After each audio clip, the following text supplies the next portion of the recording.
this is not like her, something's wrong. There would have been someone that would have known where she was. She wouldn't have just completely disappeared off the face of the earth. The suitcase effectively pops open and then out comes a torso. It is certainly the most gruesome story I've ever covered as a reporter. The murder of Gemma McClusky was a crime that shook Britain.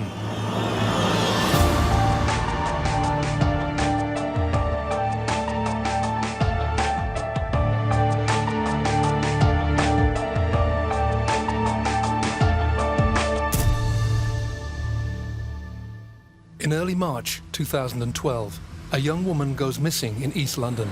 She's 29-year-old actress Gemma McClusky, familiar to millions, having starred in the TV drama series EastEnders. I got a phone call off Tony to say that he hadn't seen her for a couple of days. Gemma shares a home with her brother, Tony, and their mum, whilst also enjoying a close relationship with her father, Anthony, and elder brother, Danny. As someone who's never out of touch for long, this is out of character, and her family and friends start to worry. One of our mutual friends, Jade, messaged me on Facebook and asked me if I'd seen Gem. I responded and just said, like, no, I haven't seen her. Why, what's up? And she said, oh, she's gone missing. No one's seen or heard from her for a couple of days. As well as having a close family, Gemma was also part of a large and tight-knit group of friends, many of whom quickly realised that something isn't quite right. A lot of people had obviously called her phone, messaged her phone, and she'd not got back to anyone. Growing increasingly concerned, Gemma's family desperately tried to find any trace of her. She was working in a club in Kingsland Road. Danny had gone round the club and spoke to the manager, and they said they hadn't seen her for a couple of days. She was supposed to be at work, the manager said, but she hadn't turned up. And no one could contact her. They'd been ringing her but couldn't get hold of her on the phone. Gemma's lack of contact is troubling, especially as her loved ones are aware that there have been some problems in the McCluskey house for quite some time, largely because of her brother Tony's growing addiction to a strong strain of cannabis known as skunk. Gemma and her mother, Pauline, had been telling me that he'd been smoking the skunk in the house, and there'd been a lot of arguing going on. And they told him if he didn't stop smoking, he wanted him out. Mainly the arguments were when Pauline was in hospital, because obviously then Gemma had a greater sense of, you know, I have to keep this tidy for mum, I have to do mum's role. So I think she felt the pressure, and that led to sort of quite explosive arguments with him at times. Knowing that Tony and his sister had been rowing a lot recently, Gemma's father naturally wonders if it's happened again. I said to Tony, have you and Gemma had an argument? He said, I'll be honest with you, what happened was, I fell asleep after running a bath and it flooded through into the hallway. I said, okay. I said, well, that's not a problem, is it? With their mother suffering from a serious illness and Gemma, her main carer, it's unusual for her to simply disappear. Gemma's friends, many of whom are aware of the tempestuous and sometimes violent relationship between her and her brother, are becoming increasingly worried. I thought, oh, maybe they've had like a really bad argument, he's beat her up or something and she's just run away from the situation. But she loved her mum, and as much as, even I thought she'd gone for a break, but there would have been someone that would have known where she was because she was the sole carer. She wouldn't have just completely disappeared off the face of the earth. I spoke to Tony within the next sort of few days. I kept calling him, letting him know that, you know, I was going out looking, printed out some flyers and put them up, asked people, did quite a lot on social media. And I continued to talk to Tony on the phone and he assured me, like, don't worry, girl, she'll be all right. He calmed me on a number of times when I phoned him. And I was like, oh, if her brother thinks she's going to be all right, she'll be all right, you know. He was just, yeah, quite normal about it, really, quite blasé. He didn't seem to sort of be too worried. Tony's behaviour seemed strange, and in marked contrast to his brother Danny's. You know, Danny started ringing around people, really getting involved in what was going on. But Tony wasn't. Tony was just sitting in the house. Oh, I'll stay in the house, he kept saying to Danny. in case she turns back up again. On Saturday afternoon, a decision was made that Gemma needed reporting missing. So Tony went along with his brother Danny and then a very close friend of Gemma's to report Gemma missing at the local police station. As the last person to see Gemma, police are keen to get Tony's version of events. But his response to a simple question about their last meeting proves suspicious. He provided 3 different answers, and his brother became frustrated with him, thought that it was because he was high on cannabis, and he couldn't remember what time he was meant to have seen her last.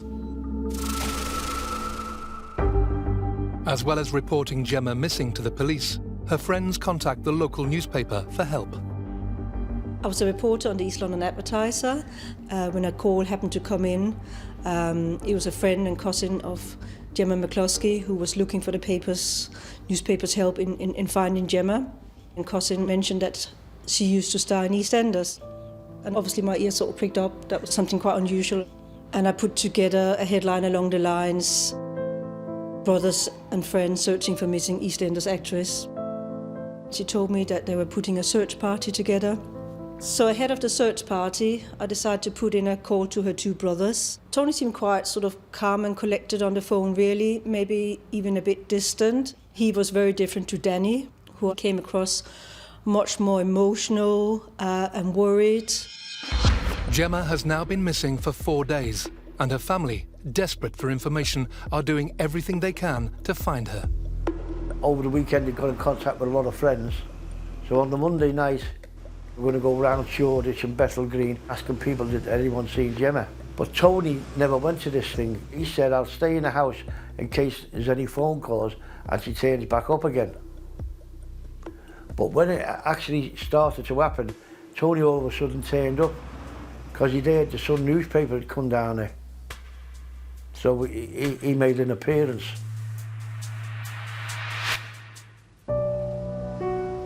Gemma's friends and family do their best to remain positive despite the lack of news. However, they're beginning to face a growing realization that something terrible has happened. This is not like her, something's wrong, like in my stomach something told me something was wrong, but I obviously still wanted to keep the faith and thought she'll turn up, you know. But yeah, as the days went on, I think it just became more apparent to me, and that crippling feeling in my stomach just made me even more aware that something bad had happened. Tuesday the 6th of March, around about 2:30 p.m, there's a lady that is navigating through Regent's Canal. She comes to Acton Lock, she's filling the lock up with water, and she bangs her barge into a suitcase. She looks over the side and the suitcase effectively pops open and out comes a torso. The first time I started to really think something when the police come round here, John Nicholson and another guy, a liaison officer. I said, well, why do I need a liaison officer? And all of a sudden, it come up on the television that they found a body in the canal. As soon as I heard that, my stomach just went. I rang some of our friends and was like hysterical, and they were like, you know, don't worry about it, it's probably not her, don't be so silly. There's no one on this planet that would do that to Gemma. She's such a lovely girl. We were shocked, the police were shocked. Oh, it was just a terrible, just that instant minute was terrible. Straight away I thought, Tony's been involved in this.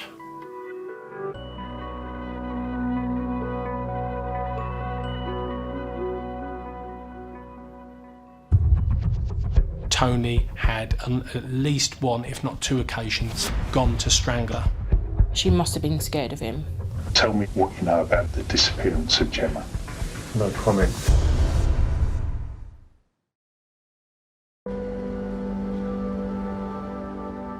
In March 2012, the Metropolitan Police were searching for missing 29-year-old actress Gemma McCluskey. A week after she disappeared, they made a gruesome discovery when a dismembered torso was found in a London canal. As forensic officers went about the grim task of identifying the remains, the press and public clamoured to find out more about the former EastEnders star. She was a great little character, Gemma. Great little character. Everyone loved her. I'd never heard anyone say a bad word about Gemma. She was very carefree, and she squandered money like water. As soon as she got a penny, a pound note, it was gone. She'd buy, and she was a very generous person as well. Very, very generous. She used to buy all her friends stuff, kids. She loved children, she did, yeah. She was full of life. She was a proper loudmouth. You would know when she was coming. She was full of it, proper full of it. Yeah, she was the life and soul of the party. She loved everyone. She would do anything she could to help anyone, even if she didn't know them. She would try her damned hardest to make their life better.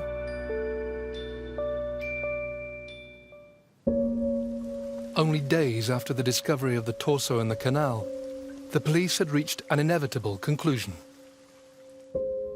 Gemma had a very distinctive tattoo on her back, in the small of her back, which was of a bow. And the people in the local community became aware very, very quickly that that's what we had discovered. And although officially we couldn't say that that was the case until we had compared DNA that we recovered from Gemma's toothbrush, we knew that that was Gemma's body. It wasn't long before Gemma's friends and family received the news that they had been dreading. And then the police told us that it was Gemma, definitely Gemma's body.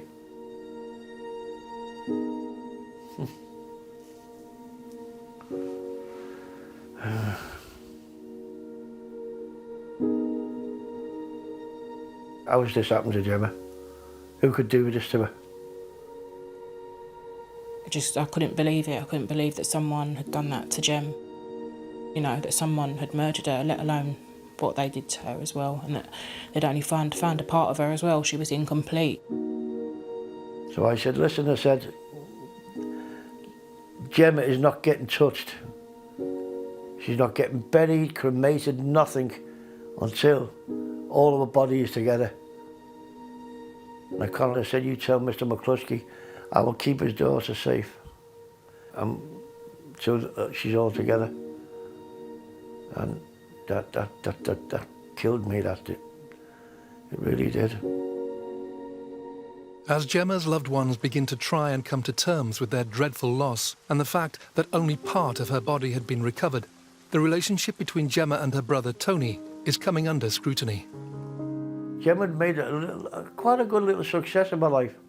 She'd done quite a few television programmes, and she was getting noticed quite a lot. I think Tony was jealous of Gemma, how she was getting on with her life. You know, he didn't seem to have any self-esteem about himself. He was a very lonely boy. I mean, he really let himself go. You know, he was smelly, dirty. He used to come in from work at night time, just going straight up the stairs, not even having a wash, and smoke and skunk all night long, smashed out of his head. Gemma wasn't happy, or his mum wasn't happy, at the amount of cannabis that he was smoking. And we found out that some days he was smoking between 15 and 20 joints. And this isn't a normal strength cannabis, this is skunk cannabis, which is, you know, a very strong strand. And that clearly affected him as a person. Skunk is really just the simple term for potent cannabis. So old-fashioned cannabis, traditional marijuana or hashish, had about 3 or 4% of THC, that's the active ingredient, whereas skunk has about 16%. So you can think of it that old-fashioned cannabis is like lager, and skunk is a bit like the equivalent of vodka. So it's a powerful version of the same thing. One of the most noticeable effects of skunk is the way it can alter the user's behaviour. Initially, people become suspicious of their friends, they have more quarrels with their friends and their relatives, then they begin to wonder, are they really being as kind and helpful as they usually are? Is it possible that they've got something against them? Or could they have been gossiping with neighbours about them? Or could they actually be out to harm them or poison them?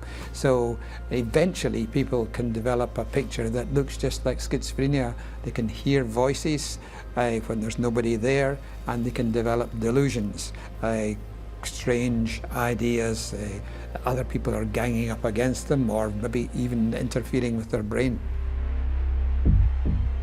Friends of Gemma begin to recall that the arguments between her and her brother Tony had started to escalate, becoming both more frequent and more aggressive.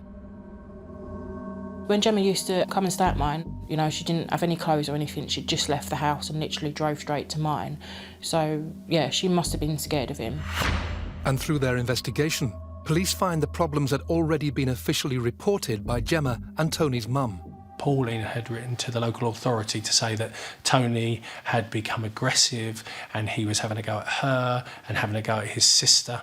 Tony had at least one, if not two occasions, gone for Gemma and actually gone to strangle her or put his hands around her throat. Given the unusual nature of the case, police turned to specialist experts for clues as to who might be responsible for Gemma's death. Just after we'd recovered Gemma's torso, I got in touch with a clinical forensic psychologist called Adrian West. What he reported back was really significant. He said, homicides ending with corpse dismemberment is nearly always performed at the site of the homicide, generally in the place inhabited by the perpetrator, the victim, or shared by both. And finally, that homicides followed by dismemberment are most commonly committed by a person close to or at least acquainted with the victim. The next step for detectives is to try and determine Gemma's movements in what was to be the very last day of her life. Gemma's day started early in the morning, being awoken by the sound of running water. She went into the bathroom and the taps were overflowing. It was obvious to her that that was her brother. She went and woke her brother up and she had a go at him for what he did. They had an argument. Gemma then got ready and went to the Royal London Hospital in the Whitechapel Road. Gemma had offered to film the opening ceremony of this new hospital wing, as one of her friend's daughters was appearing in the performance. And then following that, she went to her friend's house and she was there for sort of half an hour, 45 minutes. She received a telephone call from Tony. And during that conversation, they had another falling out. Gemma explaining quite in strong terms, you know, how disappointed she was with him, and one of her friends talked about that they could hear the man on the other end of the phone, not knowing it was her brother at that time, but that they were aggressive and shouting at her down the phone. So there was clearly a further agitation. So later on that afternoon, 1:17, she then left the house and she started to make her way back home. Gemma then made a couple of telephone calls to Tony, and we know that because we had a look at Gemma's telephone records. Those calls didn't connect, but at 1:47 there was a very brief telephone conversation that lasted 8 seconds between the two of them. And at 1:50 we got CCTV of Gemma's car arriving back at Pelter Street. What we do know, that by 8 minutes past 2, Gemma's phone was no longer hitting the local mast, so her phone was switched off effectively from that time. And what we suspect is that between those times, Gemma had died. As the last person to have seen Gemma alive, coupled with his unusual responses to questions when his sister was reported missing, police are keen to talk to Tony again. We had treated Tony initially as a significant witness. He wasn't under caution, he wasn't suspected of involvement in Gemma's murder at that time, and he gave us a free-flowing account of what he said had happened that day. What were you thinking? Well, I was just starting to get my thought, well, where is she, you know what I mean? And during that interview, There were issues that arose where he couldn't quite answer or was reluctant or needed time to think about things. What was the last time you remember actually seeing her? It was between 2:30 and 3 o'clock. And there were a number of inconsistencies, things he'd said at the police station when he reported Gemma missing, being the last person to see her alive. It was just in a round, we got a feeling that he was potentially responsible for her death. With the police investigation focusing ever more on Tony, detectives arrest him and interview him again. This time, he chooses to say nothing. Tell me about what you know about the disappearance of Gemma. No comment. Surely you want to bring to justice the people responsible. No comment. In law, you don't have to speak to the police, and Tony effected that right.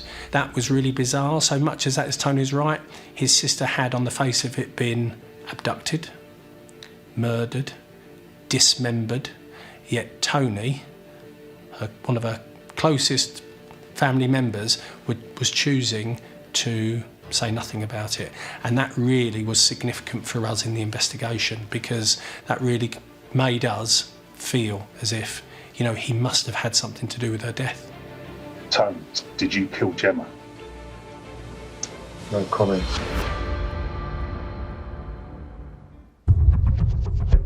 It is certainly the most grisly story I've ever covered as a reporter. As we pulled the package out, you could see her painted fingernails. I said to him, listen, Tony, you've just got to tell me the truth. What actually happened that day?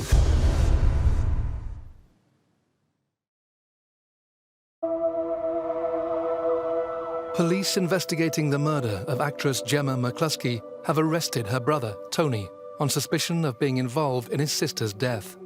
As he's questioned by the police, a search of his phone records reveals a series of messages. Messages sent the day after Gemma went missing.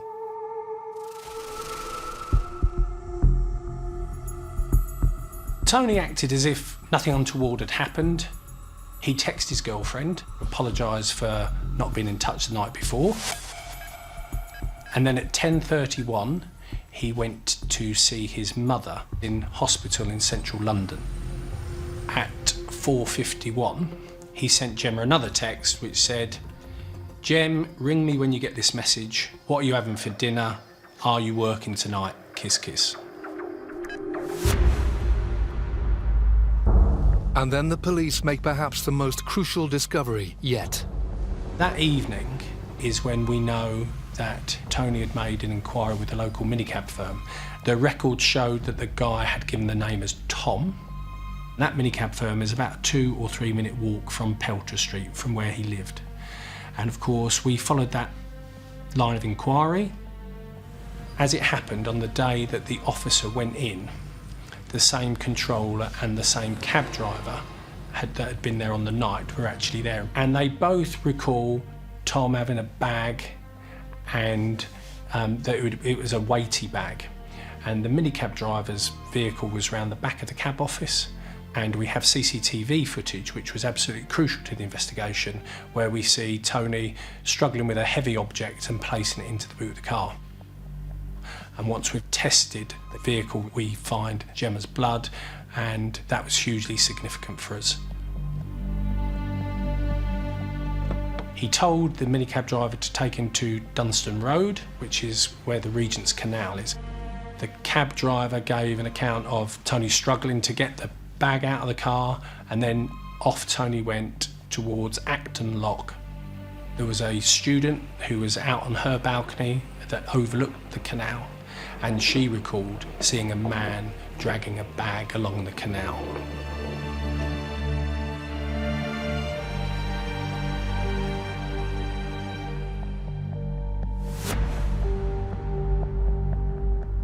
Charged on Saturday with her murder as divers continued to search for evidence in the Regent's Canal. He has been remanded. For the McCluskey family, it's almost impossible to believe that their son could be responsible for Gemma's death.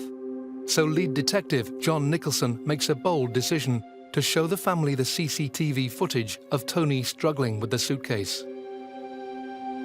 Mr. Nicholson came round and he showed me a video of a guy coming round the corner pulling a big suitcase. I said, that is 100% Tony dragging that bag. As the weight of suspicion grows, Tony finally gives his version of events to his own father. I said to him, listen, Tony, you've just got to tell me the truth. What actually happened that day in that house? And he said, well, Dad came in the house ranting and raving, screaming at me, I want you out of this house. Mum wants you out the house. We don't want you in here no more. I said, what actually happened? He said, well, I was up the stairs. And when she got to the top of the stairs, she had a knife in her hand. And I thought, a knife? There's no way Gemma would use a knife. What happened behind closed doors, we really don't know. There are only two people that can give that story, one of whom is dead, and the other one has refused steadfastly since that time to provide us with an account. Tell me about what you know about the disappearance of Gemma. No comment. At the time we charged Tony, we had very little, in real terms, of hard evidence. One of the most surprising parts of the investigation is what police discover when they carry out a detailed forensic search of the house where Gemma and Tony were living. They find virtually nothing. We would have expected to have found the flat awash with blood or blood spatter at walls, and the kind of treatments that we used to highlight that would show that, even if that had been cleaned down. On this occasion, that wasn't the case. We have a look in the plug holes, we test in and around the bath, the walls of the bathroom, and other areas like that within the house. If somebody's cleared up blood, we see smear marks, but we didn't find that in these circumstances. And in fact, the scientist that went into the flat was pretty certain that it hadn't happened there. That in itself was really unusual. There were 2 or 3 blood spots found within the bathroom. There was some blood found on a kitchen knife, which was in the block in the kitchen. Unfortunately, this blood evidence wasn't proof that Gemma had come to harm in the flat. After all, she may have simply cut herself on a knife and tried to clean herself up. However, another find made police more suspicious. There was a minute particle of body matter. So matter that had come from within Gemma's body was found on a cabinet within the bathroom. That one small particle of matter was hugely significant. Because he didn't speak to us, we don't know what's happened. What I guess is that he has gone out and bought, gloves, overalls, a significant amount of material where he's covered Gemma's body, and then he's gone about dismembering her, and then has done a really good clear up around it. I can't think that it's anything other than that. He went out on the Friday morning and went and bought bin bags and holdalls and got himself a newspaper and a packet of bags. And when you see the video, he didn't seem to have a care in the world. How callous is that, you know what I mean? His own sister, and he hasn't got a care in the world. As the investigation continues, detectives are more than aware that only Gemma's torso has been recovered. They make every effort possible to try and find the rest of her body, both for the sake of her family and to find vital clues as to the cause of her death. The Metropolitan Police Underwater Search Unit, they were doing a methodical search, fingertip search of the canal bed. We also had an offer from the local waterways authority. They were looking at inlets and behind barges, doing their normal work, but were keeping an eye out for the things that we were looking for. It suddenly occurred to us that the family weren't going to be able to lay her to rest and go through the grieving process until all of her had been found. So it became a real mission, basically. We were the ones that found the packages of her body parts. You don't often see bags of rubbish in the canal that are wrapped in these heavy-duty bin liners. It was a very distinctive sort of wrapping. The majority of the packages we found were completely solidly wrapped. There was nothing showing. It was just, you know, sort of a vague arm or leg shape. The last one was the one that really brought it home. That this was a human being. Oh God. Yeah. As we pulled the package out, you could see her fingers, painted fingernails. And as we pulled it out, the end of the package had come out, and you could see the butchered flesh.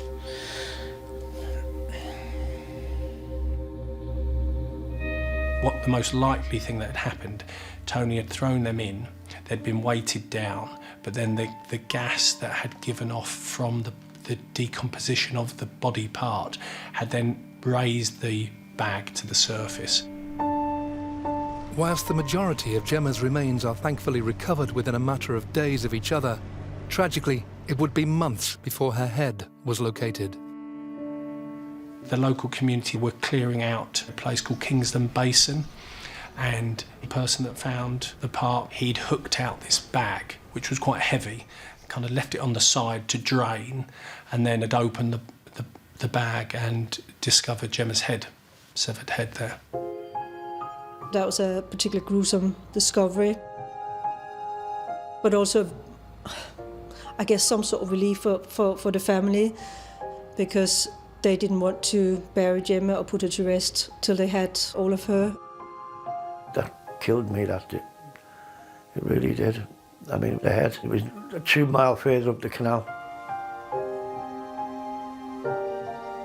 The police took us to meet the guys that was doing the search in the canal, and the guys were absolutely amazing. Everything they'd done, where they searched, really, really fantastic people they were. They were amazing people. Once we had Gemma's head, the pathologist was able to analyse that she had been hit by what he described as blunt force trauma, something like an ashtray or a heavy object to her head on at least 2 occasions. She would have died as a result of a bleed on the brain. I can't make no sense of it. I remember at the time, I'd said to Tony, when you done that to Gemma, why didn't you just phone me? Phone me and tell me. And I'd have come straight over. And we'd get hold of the police, tell them what's happened. But no, you never, you know, look what you've done to her.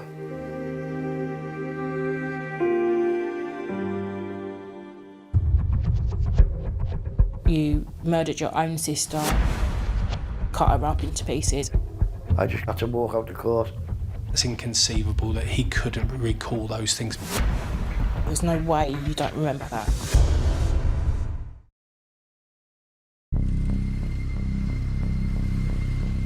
On the 14th of January 2013, the family and friends of Gemma McClusky gathered at the Old Bailey. In the dock, charged with her murder, was her own brother, Tony.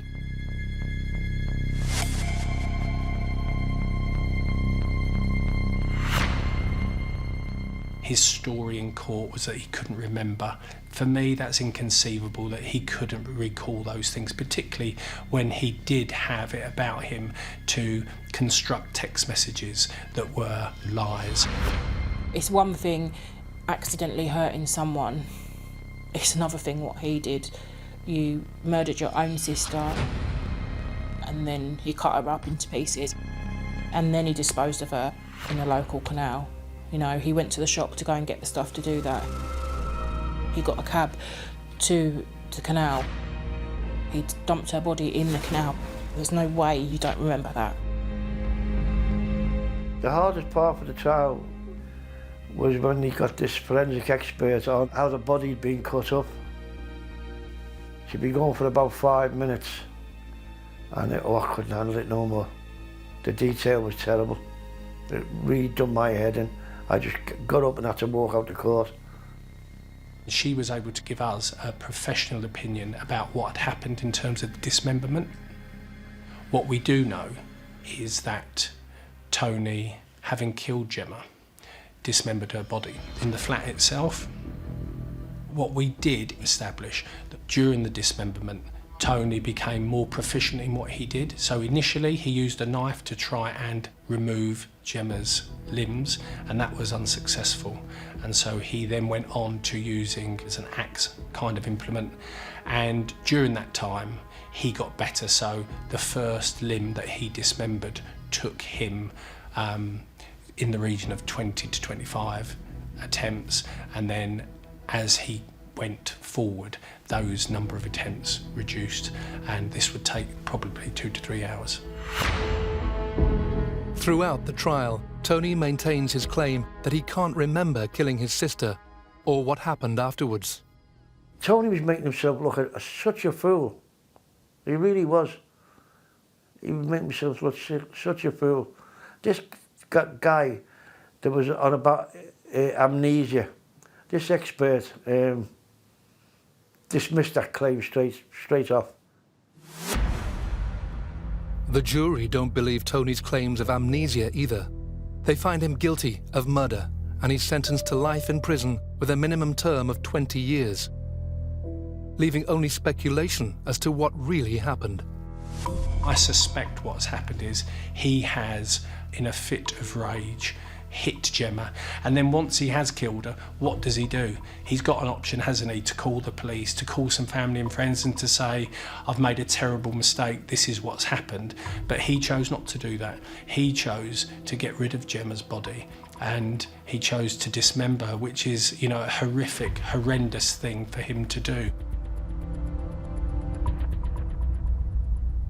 I personally think it was premeditated. The way that this was carried out, I don't think it's something that someone would do irrationally.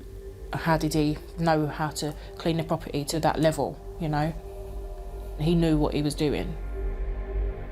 What has gone on in the background, you know, the tensions that are perhaps built up to that, that's probably, you know, part of the reason that we got to that position. But Gemma was a strong character, as we know, and Tony in himself was, you know, using cannabis on a regular basis, and probably the truth around why he did it lies somewhere within those lines. There's no sense to be made of a brother killing his sister, you know, over something trivial like that. There's no sense to be made of it at all.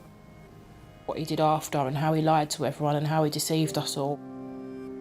I spoke to him every single day, and he'd tell me she'd be okay. How could you say that? You should have just said nothing. How can you say that when you know what you did to her? I hate him. I will never ever forgive him. I will always hate him. That hate is deep down inside of me. There's nothing, absolutely nothing but hate. It is certainly the most grisly story, the most gruesome story I've ever covered as a reporter. On a busy news patch in the East End of London, I had covered my fair share of stabbings, even shootings, I think, certainly very serious road fatalities, but never anything like this. So the fact that Tony's never owned up that he has any recollection of doing what he did is a real challenge, I think, for his father, but also his brother. It won't change anything as far as they're concerned. Gemma is gone. She met a violent death by him. But for him as an individual, that's something he has to live with. Wouldn't it be great for the family to hear that he was sorry for doing what he did, the fact that he's done it, and to be able to explain to them what actually and truly happened? Despite the fact that the family never get that admission, Anthony makes the brave decision to support Tony in prison. I said right at the start I would stand by him, and I really did mean that. I really did mean it, because I was going to lose 2 children. not one. I was going to lose Gemma and then Tony to a long time in prison. And I said to everyone, I'm going to stand by Tony. My sister came over with Jersey, she said, why are you saying that? How can you stand by him? I said, it was me flesh and blood. I've got to stand by him. Tony writes countless letters to his father from prison, all the time maintaining he's been suffering from amnesia.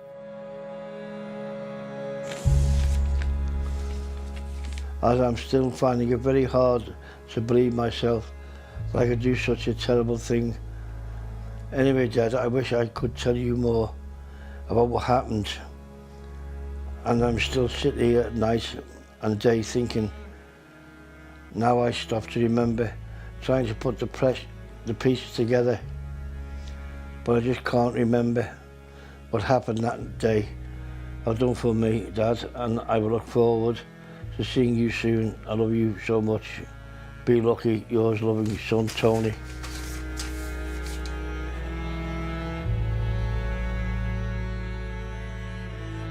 Every letter was the same. He's not shown no remorse, not an ounce of remorse. He doesn't mention her name.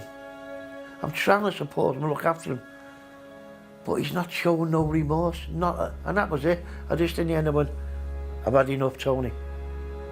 On that last visit, I said, I've had enough of you. I said, I'm gone. I'm out of your life now. But don't get me wrong, I still do think about him. But I haven't had no contact with him now for over 2 years. And I won't contact him again. Gemma's mother, Pauline, passed away in 2013, still struggling to come to terms with what her son had done. For Gemma's remaining family and friends, all that's left is the slow process of dealing with their terrible loss. I miss her more than life itself. I miss her every single day. My girls miss her too. Just miss her voice. I sit and watch old YouTube videos of when she was on EastEnders just so that I can hear her voice. It's impossible not to miss her. I've lost 2 children, haven't I? I've lost Gemma, the love of my life, and my eldest son, Tony, my firstborn. And I miss my Gemma, I really do. Breaks my heart. That poor girl is lying in her grave, 29 years old and dead. What a waste of a life, what a waste. A good person she was. And an evil person's killed her.